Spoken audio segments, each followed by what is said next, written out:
Hello guys, welcome to my channel Jonaki Films. আজি আমি এটা ভূতৰ কাহিনী চাম। বলক ভিডিওটো আৰম্ভ কৰো। কাহিনীৰ আৰম্ভণিতে আমাক দেখুৱাইছে বাণী নামৰ এগৰাকী কণমানি ছোৱালী। কিছুদিন আগতে মাকৰ অতি অসাধাৰণভাৱে মৃত্যু হোৱাৰ বাবে বাণী বৰ দুখ পাইছে। বাণীৰ মাৰিয়া নামৰ এগৰাকী পেহীয়েক আছে যি তাইৰ মাকৰ ভনীয়েক। মাৰিয়া আৰু তেওঁৰ স্বামী এদিনে এতিয়া বাণীক এডপ্ট কৰিব বিচাৰে কাৰণ বাণীৰ তেওঁলোকৰ বাহিৰে আন কোনো নাই। সেইবাবে বাণীক নিজৰ ঘৰলৈ আনে। বাণীক তেওঁলোকৰ পৰিয়ালৰ অংশ কৰি তোলাৰ পিছত দুয়োজনেই বহুত সুখী যদিও বাণী সদায় দুখী হৈ থাকে। তাই মাকক বহুত মিছ কৰে। এদিনৰ পুতলা বনোৱা বিজনেছ আছে। কিছুদিনৰ আগতে তেওঁ সাবৰিনা নামৰ পুতলা এটা বনাইছিল যিটো অতি বিখ্যাত হৈছিল। প্ৰতিটো শিশুৱে সাবৰিনা কিনিব বিচাৰিছিল। বাণীৰ জন্মদিনৰ দিনা বাণীৰ পেহীয়েক মাৰিয়াই তাইৰ জন্মদিনত তাইক ডাঙৰ পুতলা এটা উপহাৰ দিয়ে। পোৱাৰ পিছত তাই বৰ সুখী হৈ পৰে। কিন্তু তথাপিও তাই ভিতৰি ভিতৰি মাকৰ কথা ভাবি মাকক সদায় মিছ কৰে। পিছদিনা বাণী স্কুললৈ যায় য'ত তাৰ বন্ধু এজনে খেল খেলি আছে। শিশুটিয়ে চাৰ্লি নামৰ এটা খেল খেলি আছে যিটো খেলৰ জৰিয়তে আমি আত্মাৰ জগতখনৰ পৰা আত্মাক এই পৃথিৱীলৈ আনিব পাৰি। এতিয়া এই বন্ধুজনে আইতাকৰ আত্মাক আনিব বিচাৰিছে। সকলো ল'ৰা ছোৱালীয়ে চাই আছে, বাণীও আছে। বাণী এইটো দেখি বৰ ভাল পাইছিল। তাই এই খেলৰ জৰিয়তে তাইৰ মৃত্যু হোৱা মাকৰ লগত কথা পাতিব বিচাৰে। এতিয়া সেই শিশুটিয়ে সকলোকে কয় যে এই খেলৰ এটা নিয়ম আছে। যেতিয়াই আমি এই খেলখন শেষ কৰিম তেতিয়াই আমি গুড বাই চাৰ্লি বুলি ক'ব লাগে যাতে আত্মাৰ জগতখনৰ পৰা আমাৰ পৃথিৱীলৈ অহা আত্মাটো উভতি যায় আৰু আত্মাৰ জগতখনৰ দুৱাৰখন বন্ধ হৈ যায়। তেওঁ বাণীক এটা এপ্লিকেশ্যনৰ কথাও কয় য'ত মাতি অনা আত্মাটোক দেখা পোৱা যায়। বাণীয়ে লগৰজনক সুধি এই খেলখন তাইৰ লগত লৈ আহিল। এতিয়া ঘৰলৈ অহাৰ পিছত বাণী ৰাতি চাৰ্লি খেলখন খেলিবলৈ আৰম্ভ কৰে। বাহিৰত ঢেৰেকণি পৰিছে আৰু তেতিয়াই বাণীয়ে উপলব্ধি কৰে যে তাইৰ মাকৰ আত্মা তাইৰ কোঠাত আছে। তাই এপ্লিকেশ্যন খুলি দিয়ে য'ত তাই মাকৰ আত্মাটো চাব পাৰে। কিন্তু তাই তাত একো দেখা নাপায় কাৰণ এই গেম আৰু এপ্লিকেশ্যনটোৰ লগত কোনো সম্পৰ্ক নাই। এতিয়া বাণীয়ে তাইৰ মাকৰ আত্মাটোক সকলোতে বিচাৰিবলৈ আৰম্ভ কৰে। বিচাৰি থাকোঁতে তাই তাইৰ পেহী মাৰিয়াক দেখিলে, যাক দেখি তাই ভয় খাইছে। তাইৰ পেহীয়েকে কয় যে তুমি ইয়াত কি কৰি আছা, আপুনি আপোনাৰ কোঠাত শুভ লাগে। মাৰিয়াই বাণীক তাইৰ লগত লৈ যায়। তাৰ পিছত আমি দেখিবলৈ পাওঁ যে সাবিনাজি মাত্ৰ এটা পুতলা কিন্তু তাইৰ চকু দুটা লৰচৰ কৰি আছে।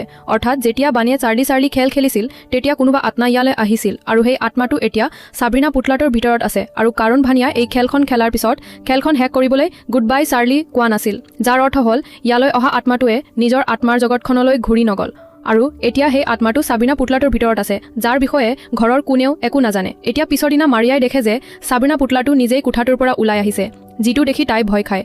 এতিয়া ৰাতি আকৌ এবাৰ বাণীয়ে সেই একেটা এপেৰে মাকৰ আত্মা বিচাৰিবলৈ আৰম্ভ কৰে, যাৰ জৰিয়তে তাই আত্মাক চাব পাৰে। আৰু আজি তাই উপলব্ধি কৰে যে তাইৰ চাৰিওফালে এটা আত্মা আছে যিটো তাই এপ্লিকেশ্যনত চাব পাৰে। তাই লাহে লাহে তাৰ ফালে আগবাঢ়ি যায় কিন্তু তাই সন্মুখত মূৰ্তি এটাহে দেখে। তাই একো বুজি পোৱাৰ আগতেই কোনোবা অচিনাকি শক্তিয়ে তাইক আলমাৰীৰ ভিতৰলৈ টানি লৈ যায়। পিছদিনা ৰাতিপুৱা ভানি এই সকলোবোৰ কথা তাই পেহী মায়াক কয় যে ইয়াৰ আগতে এদিন ৰাতি মই মোৰ মাৰ আত্মাক এই ঘৰলৈ মাতিছিলোঁ, তাইক দেখিছিলোঁ, অনুভৱ কৰিছিলোঁ। তাইক পেহীকে কয় যে এইটো সঁচা নহয়, তোমাৰ মা আৰু এই পৃথিৱীত নাই। কিন্তু এতিয়া মাৰিয়া আৰু তেওঁৰ স্বামী ইডেন দুয়োজনেই বাণীৰ এই সকলোবোৰ কাৰ্যত বৰ ভয় খাইছে। তেওঁলোকে অনুভৱ কৰে যে যদি তাই বাণীক ফুৰাৰলৈ লৈ যায় তেতিয়া তাইৰ মনটো অলপ ভাল হ'ব। সকলোৱে ফুৰিব ওলাই যায় আৰু ৰাতি আকৌ ঘূৰি আহে। যেতিয়া মাৰিয়াই ৰাতি কোঠাটোত অকলে খোজ কাঢ়ি থাকে তেতিয়া তাই দেখে যে কোনোবাই পিয়ানোৰ সন্মুখত বহি আছে আৰু এইটো বাণীৰ মাকে হয়। পিছ মুহূৰ্তত ভনীয়েকৰ আত্মাই দানলৈ ৰূপান্তৰিত হৈ তাইক আক্ৰমণ কৰে। মাৰিয়াই নিজৰ জীৱন ৰক্ষা কৰিবলৈ ইফালে সিফালে দৌৰি যায়। তাই মাত শুনি স্বামী ইডেনো আহে কিন্তু আত্মাটোৱে তেওঁলোকৰ পিছা কৰে। ই তেওঁলোকক হত্যা কৰিব বিচাৰে। সিহঁতে তাৰ পৰা ওলাই যায় কিন্তু য'তেই দৌৰি থাকে সেই ঠাইৰ লাইটবোৰ নিজে নিজে বন্ধ হৈ যায়। দুয়োৰে জীৱন ৰক্ষা পৰে। কিন্তু এতিয়া মাৰিয়াই বুজি পাইছে যে তাইৰ ভনীয়েক অৰ্থাৎ বাণীৰ মাকৰ আত্মা এই পৃথিৱীলৈ আহিছে। সেইবাবে তেওঁলোকে দুজন মানুহক লগ কৰিব যায় যিয়ে ভূত খেদিব জানে, আত্মাৰ বিষয়ে বহুত জানে আৰু তেওঁলোকক নিজৰ জগতলৈ ঘূৰাই পঠিয়াব পাৰে। এই দুজন পতি পত্নী হয়, স্বামীৰ নাম ৰেনাৰ আৰু পত্নীৰ নাম লাৰা। আৰু এতিয়া মাৰিয়াই কয় যে মই মোৰ ভনীয়েকৰ আত্মাক চিৰদিনৰ বাবে আত্মাৰ জগতখনলৈ ঘূৰাই পঠিয়াব বিচাৰোঁ। এই ক্ষেত্ৰত মোক আপোনালোকৰ সহায়ৰ প্ৰয়োজন। এই কাপেল এতিয়া মাৰিয়াৰ ঘৰলৈ আহে য'ত তেওঁলোকে মাৰিয়াৰ ভনীয়েক অৰ্থাৎ বাণীৰ মাকৰ আত্মাক চাৰ্লি গেমৰ সহায়ত আত্মাৰ জগতখনলৈ ঘূৰাই পঠিয়াবলৈ সাজু হয়। কিন্তু কিছু মুহূৰ্তত চাৰ্লি গেমত জুই লাগে, যাৰ পিছত ঘৰৰ লাইটবোৰো বন্ধ হৈ যায় আৰু এতিয়া এই আত্মাই বাণীৰ শৰীৰত সোমাই গৈছে, অৰ্থাৎ ই বাণীক আৱৰি ধৰিছে। বাণীয়ে এতিয়া লাৰা আৰু তেওঁৰ স্বামীক আক্ৰমণ কৰে যাতে ই কেতিয়াও এই খেলখন সম্পূৰ্ণ কৰিব নোৱাৰে।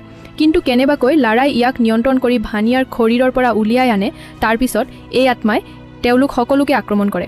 কিন্তু কেনেবাকৈ লাৰা আৰু তেওঁৰ স্বামী ৰেনাৰে এই আত্মাটোক ঘৰৰ ভিতৰতে বন্দী কৰি ৰাখে কিন্তু তেওঁলোকে এটা ভুল কৰে যে তেওঁলোকে সাবৰিনা পুতলাটোক ঘৰৰ পৰা উলিয়াই আনে আৰু সেই পুতলাটোৰ লগতে সেই আত্মাটো ঘৰৰ পৰা ওলাই আহে আৰু এতিয়া এই আত্মাক ইয়াৰ জগতলৈ ঘূৰাই পঠিয়াবলৈ অহা মানুহ দুজনে মাৰিয়াক কয় যে এইটো আপোনাৰ ভনীয়েকৰ আত্মা নহয় এটা অতি ভয়ানক বিমন হয় যিয়ে মানুহৰ শৰীৰৰ অধিকাৰী হৈ মানুহক হত্যা কৰে ইয়াৰ নামবাৰী হয় এই দানৱে প্ৰথমে আপোনাৰ ভনীয়েকৰ শৰীৰত সোমাই তাৰ পিছতই তাইৰ স্বামীক হত্যা কৰিছিল আমি এই কেছটোৰ ওপৰত কাম কৰিছিল আৰু আমি আপোনাৰ ভনীয়েকৰ শৰীৰৰ পৰা এই ডিমনটোক উলিয়াই নিজৰ পৃথিৱীলৈ ঘূৰাই পঠিয়াবলৈ সফল হ'ল কিন্তু এই গোটেই প্ৰক্ৰিয়াটোত আপোনাৰ ভনীয়েকৰ মৃত্যু হ'ল আৰু এতিয়া কাৰণ তাইৰ ছোৱালী বনিয়ে তেওঁক মাতিবলৈ চেষ্টা কৰিছিল যাৰ বাবে এই ডিমনবাহী পুনৰ এই পৃথিৱীলৈ আহিছে আৰু এতিয়া তেওঁক ৰখোৱাৰ এটাই উপায় আছে সেই বিশেষ ডেগাৰখন যিটো আমাৰ হাতত আছে যিটো আমি এটা গুহাত পাইছিলোঁ কাৰণ ডিমনে নিজেই গুহাত লুকুৱাই ৰাখিছিল যাতে কোনেও তেওঁক হত্যা কৰিব নোৱাৰে আৰু এতিয়াই এই ডেগাৰখন তেওঁলোকৰ লগত আছে পিছদিনা তেওঁ আকৌ সক্ৰিয় হৈ পৰে